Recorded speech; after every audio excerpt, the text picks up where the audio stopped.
Welcome into Hawk Talk. Chris Morales, Gabe Sustick here from McKeon Park after Game 1 of the Western semifinals of the Cotuit Kettleers and the Hyannis Harborough. The Harborough get the 10-3 win over the Kettleers, Chris, off of 17 hits.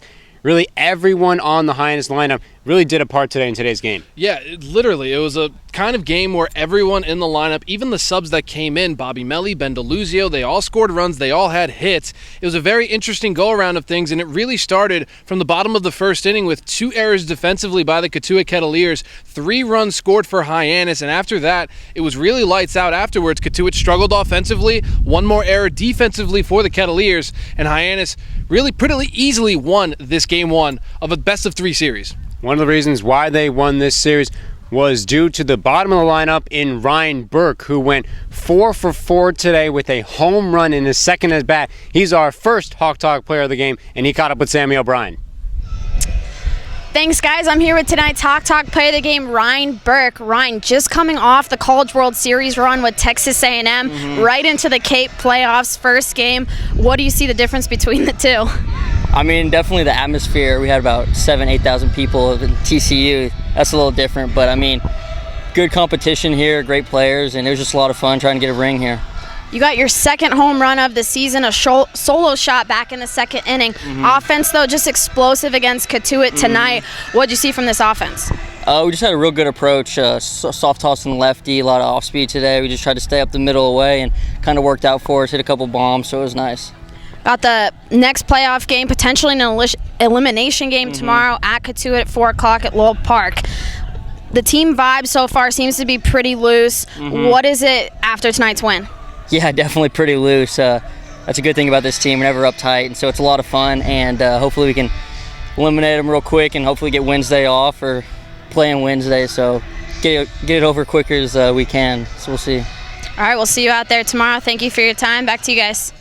Thanks, Sammy. And Chris, really the offense was great, but the pitching as well for Hyannis in Game 1 was Dakota Hudson, who went 6 innings pitched, 5 strikeouts, 4 hits, only 2 earned runs for him, and then coming after him was Zach Gearens, only 2 pitches today. Very good situation for manager Gassman. It's absolutely the best case scenario for manager Gassman. From a pitching perspective, we'll start off with Dakota Hudson, who had a very solid start. Of course, he's kind of been in between with the Harboroughs in terms of being a relief pitcher and being a starter. For manager Gassman, called on his Mississippi State Bulldog when he needed to, and he performed exactly like he was supposed to in game number 1, gets the victory in a 10-3 win. And then on the opposite side of things for Zach Gearens, coming in relief, not the number 1 option for manager Gassman, of course, as he probably could have gone to a number of different arms, but you utilize someone who was also a starter at St. Louis, goes in a long relief appearance, actually ends up earning a save, interestingly enough, with some wacky rules here in the Cape Cod Baseball League.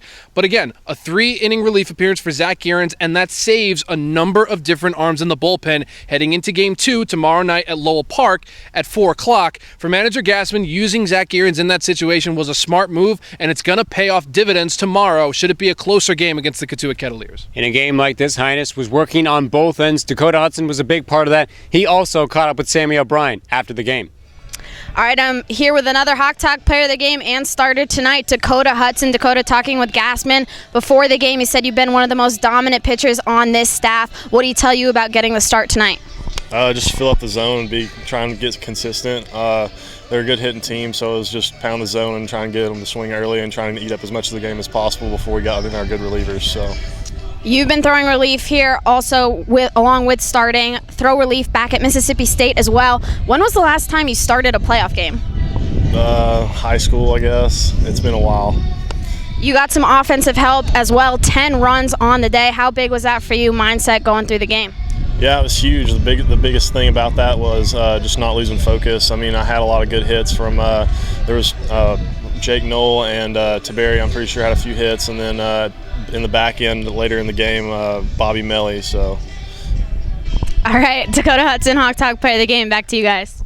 Thanks, Sammy. Now Hyannis takes Game 1. They'll head Game 2 tomorrow at Lowell Park, a 4 p.m. start there at Lowell Park, as they're going to try and get in a large part of the game if it's going to go to extra innings. But Chris, now Hyannis is a good situation here with Cotuit now.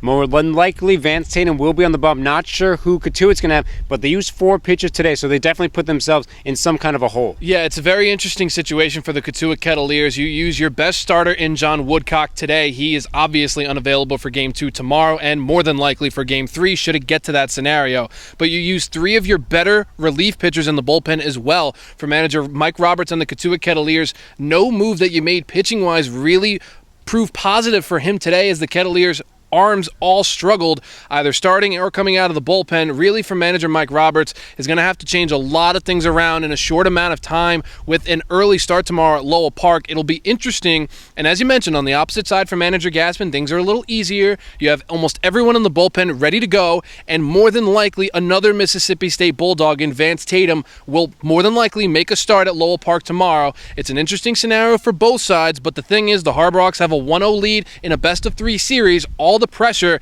is on Cotuit tomorrow. If you lose, you're out. And if Hyannis loses, they do have another game here at McKeon Park, so it's something to keep in your back pocket. Hyannis will try to do that tomorrow at Lowell Park, 4 p.m. start there.